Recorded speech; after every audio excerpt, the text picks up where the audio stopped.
We end up usually with almost like a little green room village in the backstage area, so long as we have space for it.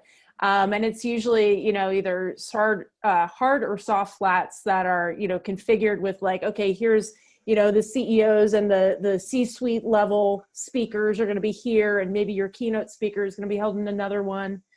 Maybe you have some live entertainment. They may need a holding space as well. Even maybe a dressing room, to Kevin's point, where they may need to do a little bit more prep.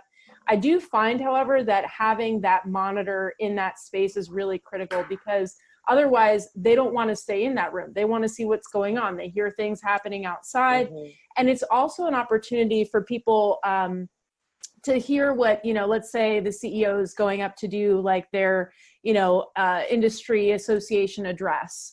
And then that's going to be followed by a keynote speaker. That keynote who, you know, may have only had, you know, a conversation with, let's say, their point of contact with a meeting planning firm.